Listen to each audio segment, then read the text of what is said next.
Coba deh bayangin, gimana kalau hubungan kita sama alam itu bukan soal apa yang bisa kita ambil, tapi soal apa yang dititipin ke kita. Nah, di Indonesia ternyata ada loh sebuah kurikulum pendidikan yang ngajarin filosofi yang dalam banget ini. Dan hari ini kita bakal bedal bareng-bareng. Yuk kita coba renungin pertanyaan ini sebentar. Kira-kira apa ya yang bakal berubah dari cara kita bertindak, bahkan dari diri kita sendiri, kalau kita ngelihat pohon, sungai, atau gunung itu bukan lagi sekedar sumber daya buat dieksploitasi, tapi sebagai titipan suci, sebuah amanah. Oke, biar lebih kebayang kita bakal langsung intip sumbernya. Dan ini dia, sebuah kurikulum untuk anak kelas 4 SD di Indonesia. Keren ya, pelajaran ini tuh emang dirancang buat nanemin konsep ini dari kecil. Dan ini bisa banget loh ngubah cara satu generasi mandang dunia. Jadi, dasarnya apa sih? Intinya tuh satu ide yang fundamental banget. Alam itu bukan punya kita, tapi sebuah titipan suci dari Tuhan. Nah, ini dia fondasi dari semua pelajarannya. Pesan dari ayat ini tuh jelas banget kan? Alam dengan semua isinya itu anugerah langsung dari Sang Pencipta. Kita nggak bikin itu semuanya, kita cuma nerima. Dan pemahaman ini, wah, ini mengubah segalanya. Nah, ini dia kata kuncinya. Amanah. Ini bukan sekedar kata loh, tapi sebuah pergeseran cara pandang yang kuat banget. Dari yang tadinya merasa ini punya gue, jadi ini tanggung jawab gue. Kita bukan pemiliknya, kita ini penjaganya. Oke, dari konsep yang mungkin agak abstrak, sekarang kita pindah ke contoh yang super nyata. Kita bakal lihat gimana pelajaran ini dipakai buat ngenalin kekayaan alam di satu daerah di Indonesia, yaitu Bogor.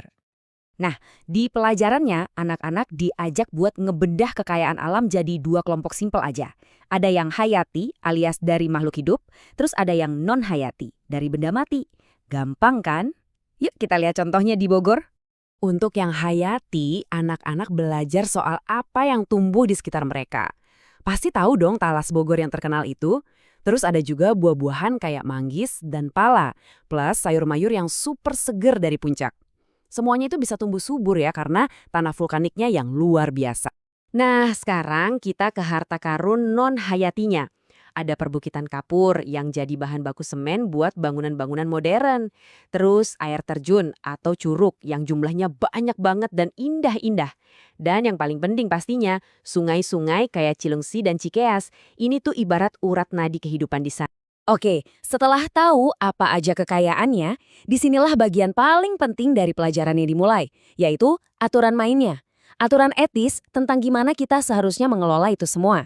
Nah, inilah inti dari konsep amanah tadi. Jadi, setelah kita tahu apa yang harus dijaga, sekarang kita lihat apa yang nggak boleh dilakuin. Ada sebuah larangan yang tegas banget. Ayat ini ngenalin kita ke konsep fasad atau kerusakan. Ini tuh kebalikannya banget dari menjaga amanah. Jadi, fasad itu istilah buat semua jenis perusakan lingkungan. Kalau kita mikir dari sudut pandang ini, nyemarin sungai atau nebang hutan sembarangan, itu bukan cuma soal nggak bertanggung jawab, tapi lebih dari itu. Itu adalah sebuah pelanggaran kepercayaan yang udah dikasih ke kita. Perbedaannya, wah jelas banget kan? Di satu sisi ada fasad, kayak buang limbah, ngerusak. Di sisi lain, ada anjuran yang luar biasa banget. Bahkan kalau kiamat udah di depan mata, tugas kita itu tetap menanam. Sampai-sampai nanam pohon itu dianggap sedekah yang pahalanya ngalir terus. Tapi, kurikulum ini isinya bukan cuma aturan loh. Justru ini juga ngajak murid-muridnya buat nemuin rahasia-rahasia keren yang tersembunyi di alam sekitar mereka. Jadi, belajar sains dan geografi itu rasanya kayak petualangan. Nih, fakta pertama yang bikin kaget. Ternyata Bogor itu dikenal sebagai kota petir. Kenapa? Karena Bogor itu salah satu kota dengan frekuensi sambaran petir paling tinggi di dunia.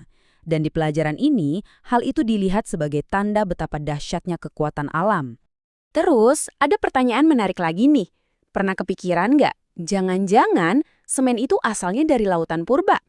Jawabannya, wow, ini nunjukin koneksi yang dalam banget. Bukit-bukit kapur yang tadi kita bahas itu ternyata dulunya adalah dasar laut purba yang kemudian keangkat sama kekuatan geologi. Artinya apa? Artinya, setiap bangunan semen yang kita lihat sekarang pada dasarnya terbuat dari fosil kehidupan jutaan tahun yang lalu. Coba bayangin deh, keren banget kan? Terus, gimana soal talas Bogor yang khas itu? Kenapa sih talas mentah itu gatel? Nah, ternyata di dalamnya ada kristal-kristal super kecil yang bentuknya kayak jarum.